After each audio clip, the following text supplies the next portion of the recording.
le coq va chanter pour dire arrêtez la parole. Ce récipiendaire, vous avez la parole. D'exprimer ma reconnaissance à quelques personnalités.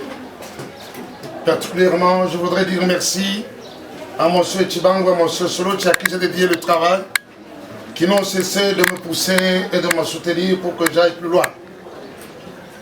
Je remercie aussi M. Bernard, l'évêque de mon diocèse, ainsi que tous les prêtres de mon diocèse et tous les chrétiens qui ne cessent de nous pousser aussi à aller plus loin.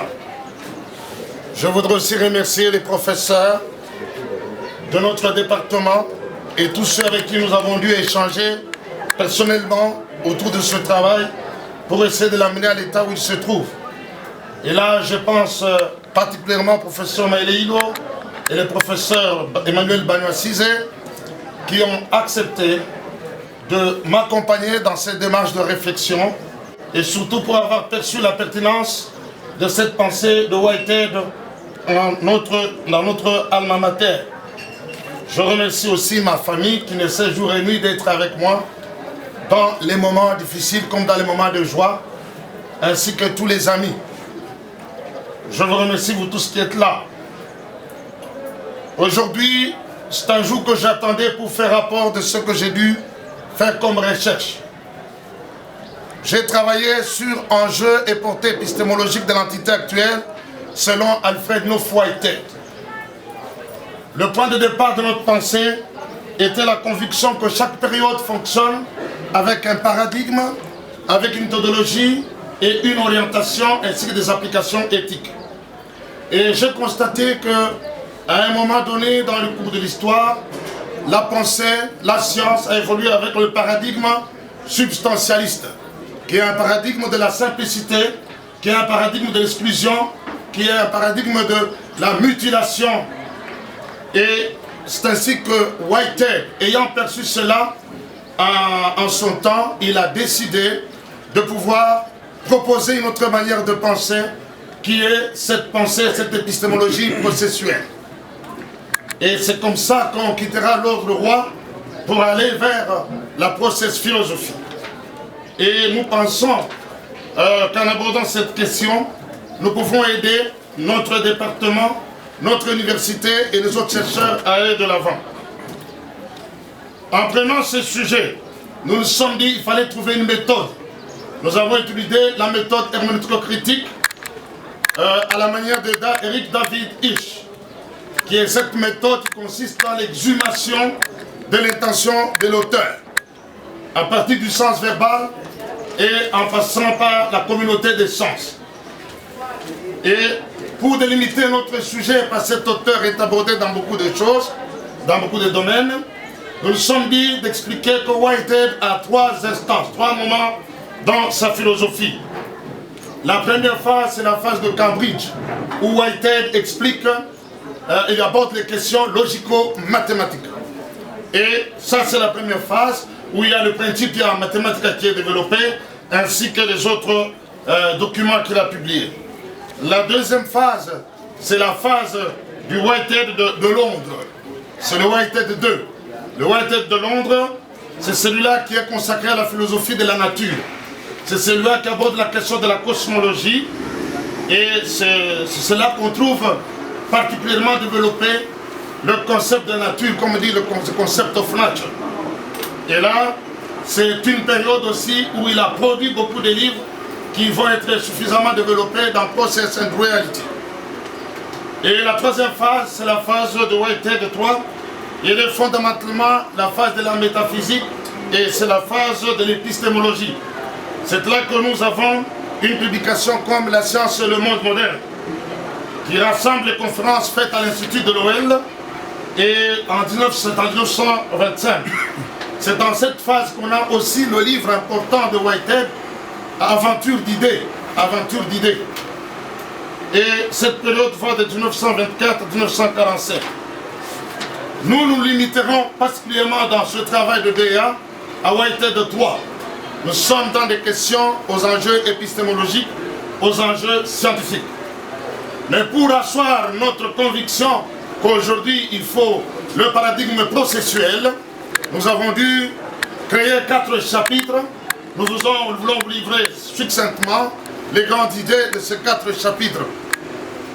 Le premier chapitre, il s'est articulé autour de la question de la substance comme arché et gestionnaire de la pensée occidentale.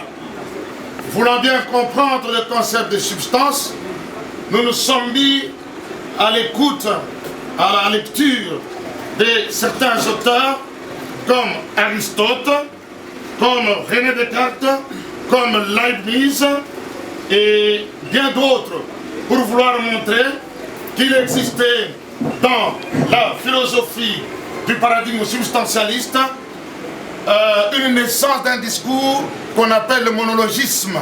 C'est ou bien c'est le séparatisme, c'est le discours de la séparation. Et donc le réel était perçu dans la division, le réel était perçu dans ce qu'on appelle par Edgar Morin une part à une phase physique et une phase mentale. Nous avons pris aussi la notion de la causalité. La causalité, qui est une notion qui a posé des problèmes à l'époque. Il a essayé de montrer comment on a se distingué avec Aristote. Il a essayé de créer une espèce de relationnalité entre les deux. Nous avions aussi le concept science et philosophie. Il a montré comment la science et la philosophie, on les a opposés, de telle sorte qu'on a dit la philosophie n'était pas de la science n'était pas de la philosophie. Mais aussi, Whitehead a développé le concept d'espace et temps absolu. Pourquoi? Parce qu'il y a eu un moment où on a séparé les deux, mais Whitehead proposera dans ce cadre qu'on ne parlera pas de l'espace et du temps, on parlera du spatio-temporel. Donc il n'y a pas un espace qui n'est pas dans le temps, il n'y a pas un être qui ne soit pas dans le temps, il n'y a pas un être qui ne soit pas géré dans l'espace et dans le temps. Et là, nous avons aussi abordé la question de la théorie des additions psychiques. Ce que nous voyons, ce que nous percevons, nous disons nous percevons la lumière, mais nous ne savons pas voir comment cette lumière est aussi arrivée à nous et que c'est psychologique, il y a des choses qui sont liées à notre état psychologique, il faut les gérer. Et comme pour atterrir, Whitehead, il découvre qu'il ne faut pas parler de notion de substance parce que le paradigme substantialiste amène la dissécation, le paradigme substantialiste amène la séparation, la division. Alors il va proposer une théorie, c'est la théorie de l'entité actuelle qui fait le 4e chapitre. Et la théorie de l'entité actuelle, nous avons essayé de l'approcher du point de vue d'abord étymologique, et puis du point de vue historique, et nous sommes allés aussi du point de vue épistémologique. Vous disiez Whitehead, vous trouvez beaucoup de concepts, le concept de relationnalité qui l'intéresse beaucoup. Mais c'est aussi, en fait, finalement, un événement, ça apparaît et ça disparaît. En fait, c'est le rapprochement entre ce que nous appelons aussi aujourd'hui le quanta avec l'entité actuelle. C'est quelque chose qui apparaît, mais nous ne voyons que la trace. Nous ne savons pas dire que c'est bloqué à tel niveau. Au fait, et en définitive, la philosophie de l'organisme est totalement une inversion des philosophies de la substance. Whitehead refuse qu'on utilise le concept de substance.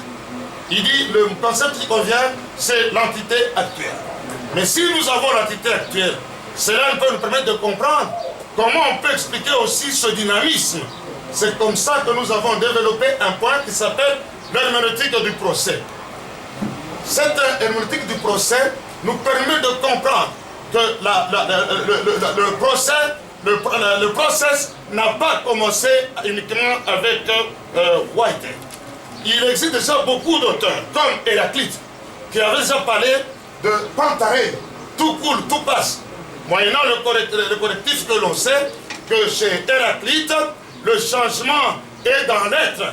Tandis que chez Whitehead, le réel n'a ni intérieur ni extérieur. Et nous aurons par exemple aussi le moment de Platon qui est le moment de deux mondes. Comme vous savez, par l'ascension dialectique, on sort d'une situation, on change. Nous sommes tendus vers la libération. C'est aussi un moment où on a découvert aussi le procès. Nous avons aussi Aristote avec l'antéléchie, comme je l'ai dit tout à l'heure. Nous avons l'Église avec le moment de la monade, où la monade est l'instance où c'est la particule minimale. Et puis, nous avons aussi Hegel. Hegel, c'est le procès en transit. C'est l'esprit qui va s'incarner dans la nature, c'est l'esprit qui va s'incarner dans le monde. Et Whitehead, c'est le moment des entités.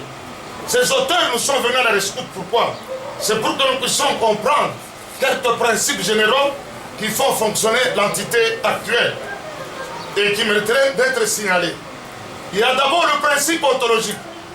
Whitehead dit il n'y a rien au monde, il n'y a rien dans l'univers qui ne soit fait d'entité actuelle. Là où il n'y a pas d'entité actuelle, il n'y a rien. En dehors de l'entité actuelle, il n'y a rien. Deuxième principe, il y a le principe de relativité qui nous fera comprendre qu'il appartient à un être d'être un potentiel pour devenir. Ce que vous êtes là, vous allez devenir, vous allez changer, vous allez être transformé.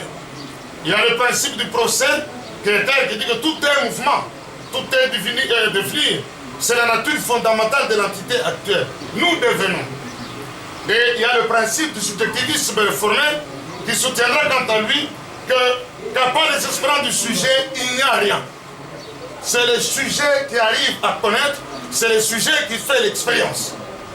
Et finalement, il y a chez Whitehead la théorie selon laquelle il y a pluralité d'entités actuelles, mais qui sont toutes ces entités-là d'un même genre.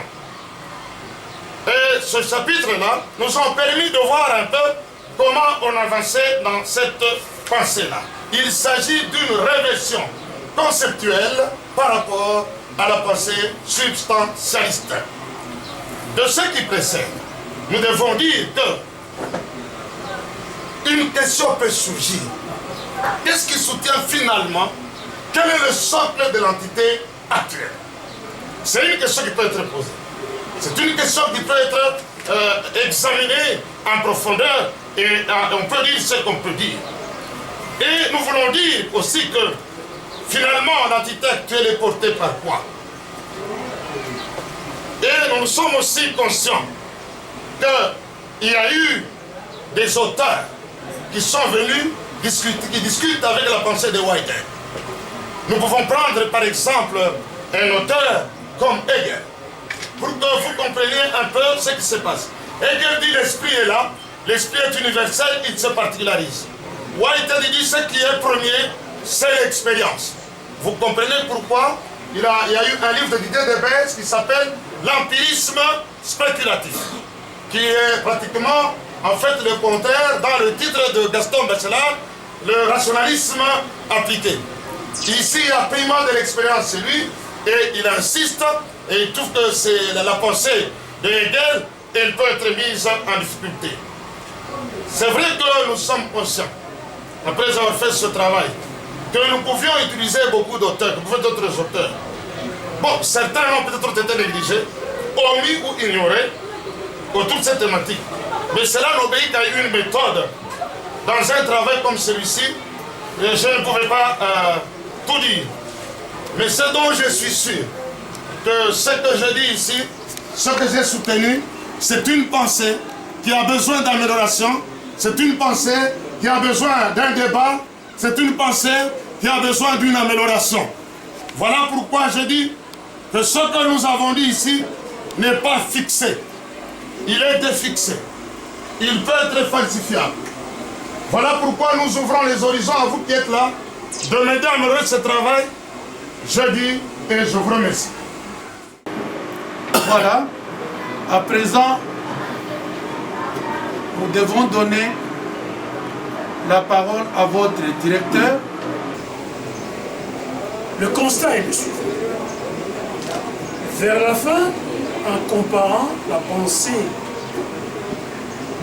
du procès chez Whitehead avec les autres qui, avant lui, ont évoqué ce type de pensée, de mouvement, de changement, des choses multiples à la fois, vous avez évoqué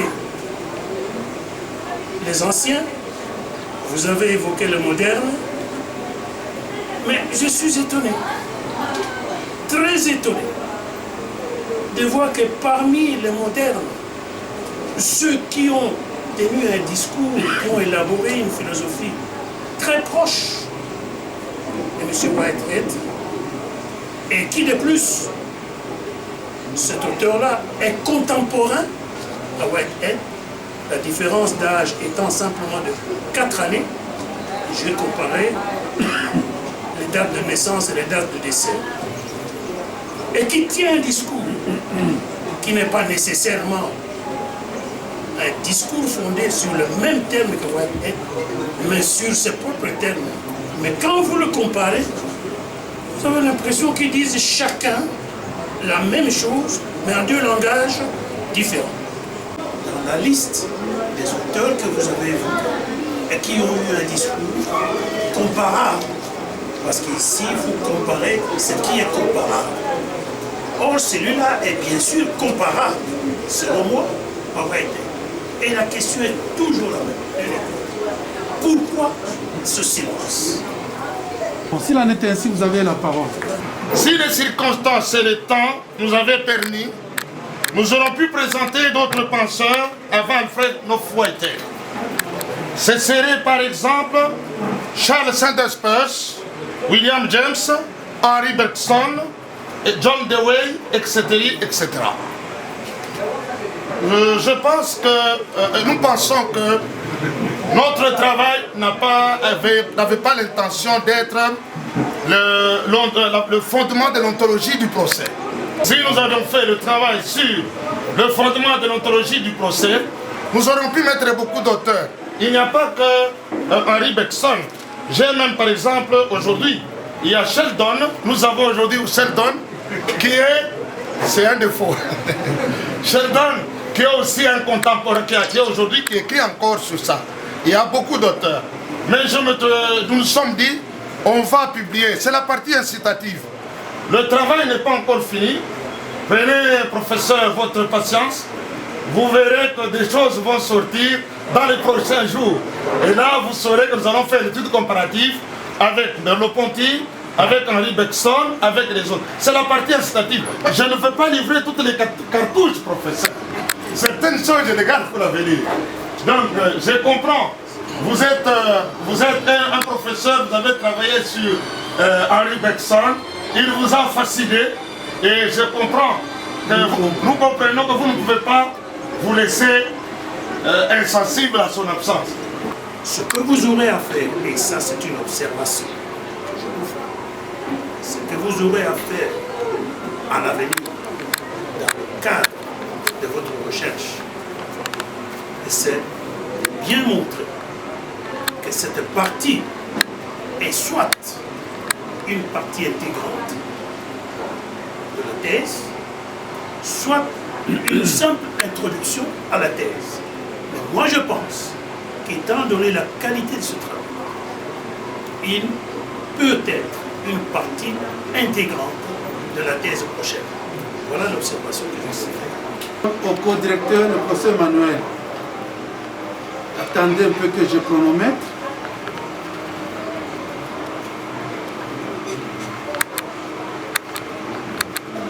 Vous avez la parole. Sur le plan du fond, le mémoire d'études approfondies de M. Jean-Hilaire Ilunga Moulemba est bien argumenté. Les traitements épistémologiques et méthodologiques de l'objet est convaincant, soutenu par des références tirées de la lecture lumineuse de l'œuvre de Whitehead et des travaux sur celui-ci. Les références en bas de page et la longue liste des ouvrages et articles consultés, réellement consultés, pas des ouvrages inventés comme certains le font de plus en plus dans ces départements. Les références en bas de page et la longue liste des ouvrages et articles consultés, répertoriés dans la bibliographie, viennent confirmer la qualité philosophique du mémoire de Jean-Hilaire Ilunga Moulemba. Il reste que certaines questions abordées peuvent être prolongées dans une étude doctorale qui couronnerait l'excellente recherche amorcée dans ce mémoire d'études approfondies en philosophie. Il serait intéressant de mon point de vue que les récipiendaires poursuivent ces recherches sur ces penseurs, en dépit encore une fois de l'adversité de la médisance. Après tout, tout ce qui est arrivé de grand dans le monde n'est arrivé que malgré. En somme, et pour avoir accompagné le récipiendaire Jean-Hilaire Ilunga Mulemba dans sa recherche et dans la production de son mémoire, dont il a présenté par ailleurs les résultats au séminaire, parce qu'il faut les rappeler ici, au séminaire de philosophie à des reprises, pour pouvoir recueillir les observations critiques et suggestions des professeurs, je peux affirmer qu'il s'agit d'un excellent mémoire dans les domaines de l'épistémologie, et j'insiste, dans les domaines de l'épistémologie et pas de la métaphysique, contemporaine promis par l'un des grands penseurs de notre temps, Alfred Noraf Whitehead.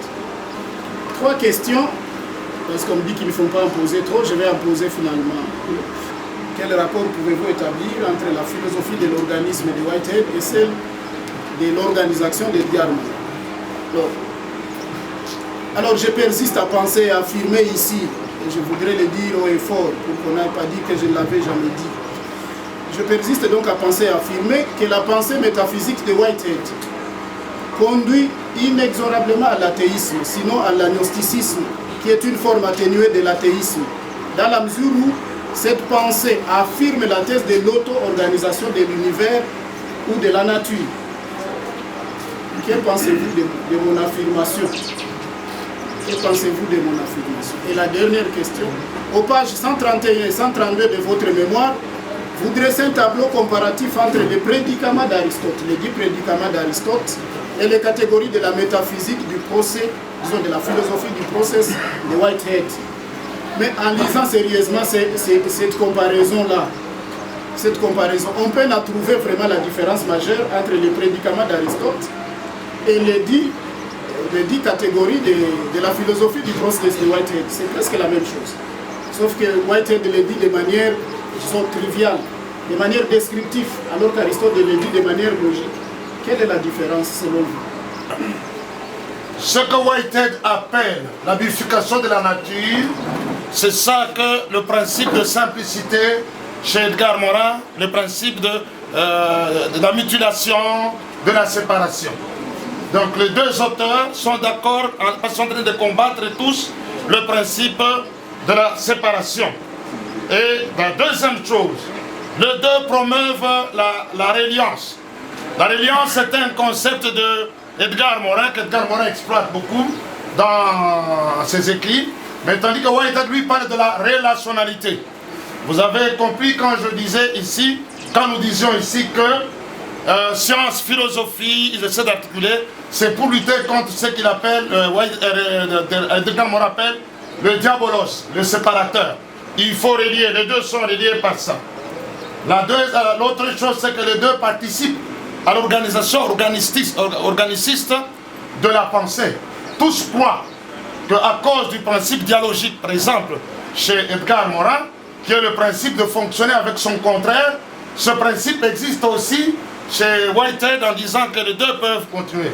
Donc nous pourrions dire ceci, en résumé, nous pouvons dire que Whitehead a jeté les semences qui ont aidé Edgar Morin à monter, à structurer sa pensée.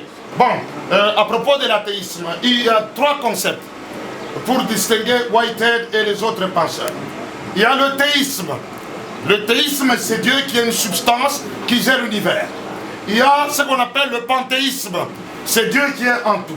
Whitehead propose ce qu'on appelle le panenthéisme. Ça veut dire que Dieu est aussi une entité actuelle et qu'en tant qu'entité actuelle, Dieu est en train de se mouvoir. À cause de la nature, il a 2 caractéristiques comme entité actuelle, la nature primordiale et la nature conséquente. C'est surtout à cause de la nature conséquente que Dieu s'émeut, que Dieu se présente là. Alors les gens disent, est-ce que c'est un athéisme?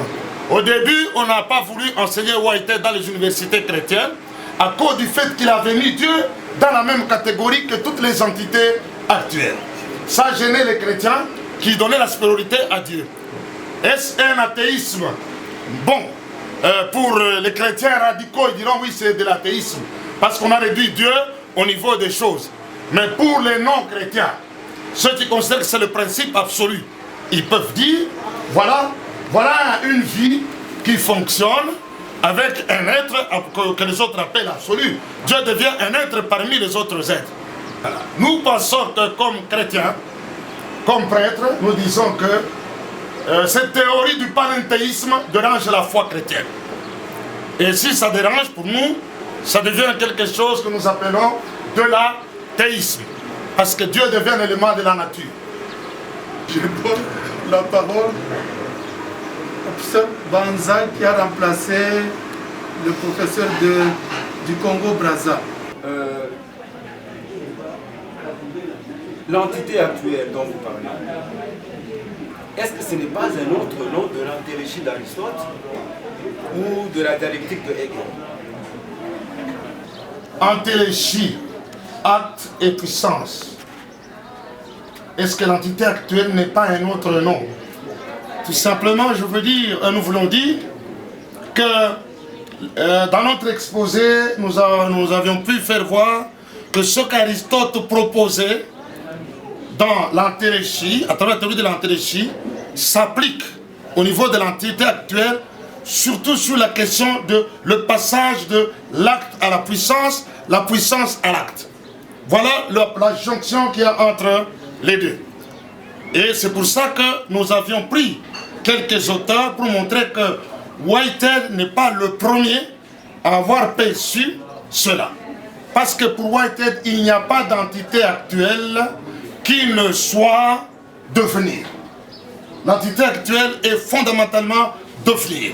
L'entité actuelle est mouvement. Et je dis même que ça se rapprochait un peu de ce moteur qui a fonctionné, qui a mis tout en mouvement. Alors, je ne veux pas répéter ce qu'on a déjà dit, je voudrais gagner le temps. En fait, sincèrement, sur le plan de la forme, ce travail il est impeccable. On est à l'aise à le lire, ça rend la lecture tout à fait facile. Deuxièmement, c'est un travail qui a un fond très riche, mais je voudrais juste poser 3 questions. La première question, nous allons à la page 8. Vous dites ceci: de ce qui précède, nous chercherons à démontrer l'impertinence du paradigme de la substance et à promouvoir une pensée processuelle. N'est-ce pas? Alors je me pose la question, êtes-vous le premier à aborder cet aspect-là? Sinon, en quoi ce travail est original? La question du mouvement de l'originalité du travail que nous avons présenté, nous devons dire ouvertement, nous promouvons cette pensée processuelle et nous croyons que dans notre département, nous voulons nous faire, c'est un désir, c'est une ambition. Nous voulons nous faire le défenseur de ce courant de pensée. Vous dites, est-ce que vous êtes le premier au département? Je puis dire, avec beaucoup d'humilité, nous pouvons dire avec beaucoup d'humilité, que dans notre département, c'est pour la première fois au niveau de DEA qu'il y a ce travail.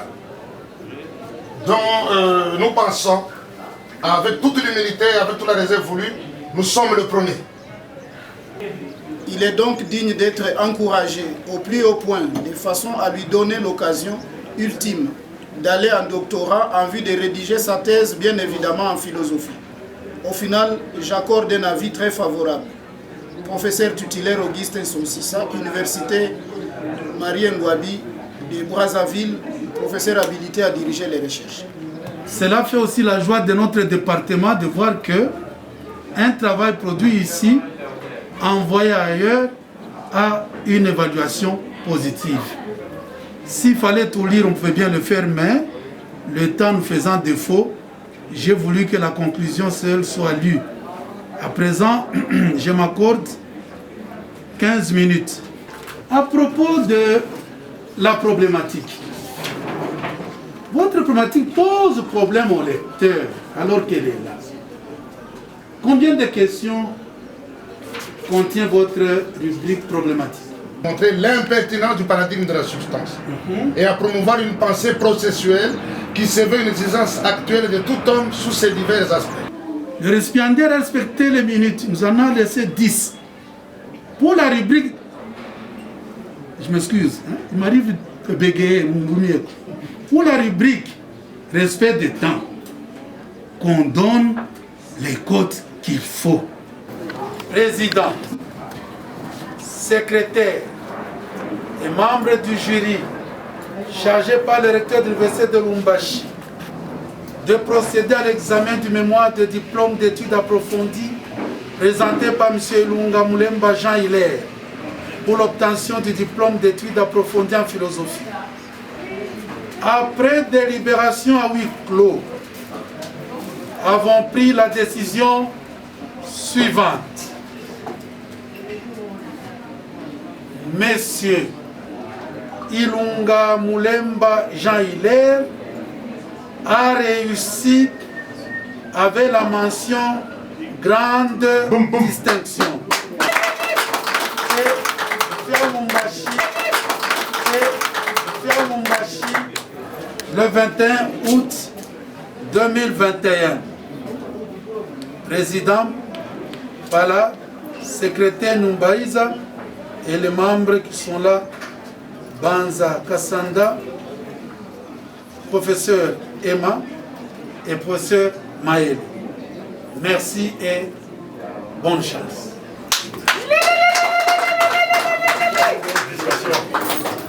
Collation des grades académiques. Nous, professeur Jean-Marie Ducan Kazadi, doyen de la faculté des lettres et sciences humaines, vu le procès du jury chargé par les grades des diplômés d'études approfondies en philosophie, en foi de quoi nous déclarons qu'il a la jouissance de tous les droits et avantages attachés à ce grade. Fait à Lubumbashi le 21 août 2021, les doyens de la faculté, Jean-Marie Ducan Kazadi, professeur.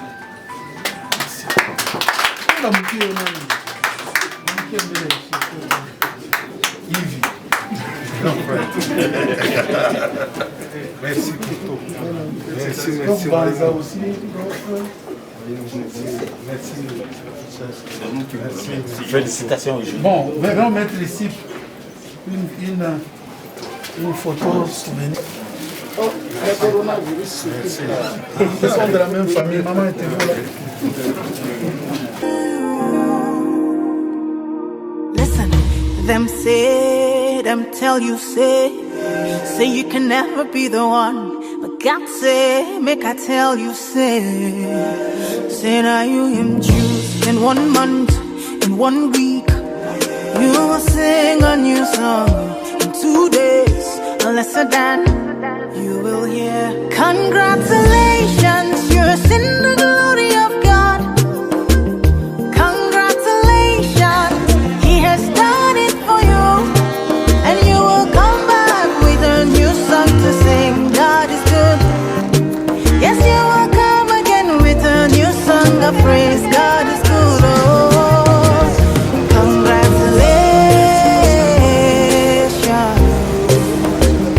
Congratulations. Congratulations. See what the Lord has done for you.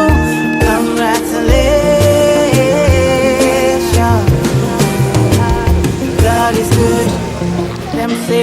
Them say that I can never be all that. I've seen that. God is greater than that. Who can battle with the Lord? Nobody. Who can change His mind alone? Too many years, too many ways, I have seen His faithfulness ever and ever. Yeah. Congratulations, I have seen the glory of God. Congratulations, He has done it for me, and I have come back with a new song to sing. My God is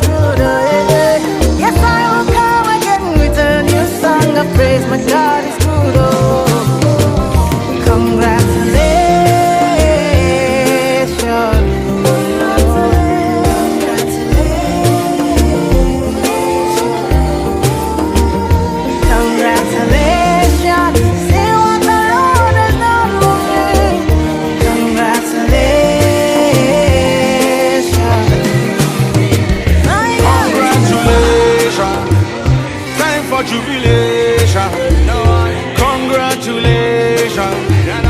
No more tribulation. I bring you good news where you cannot refuse.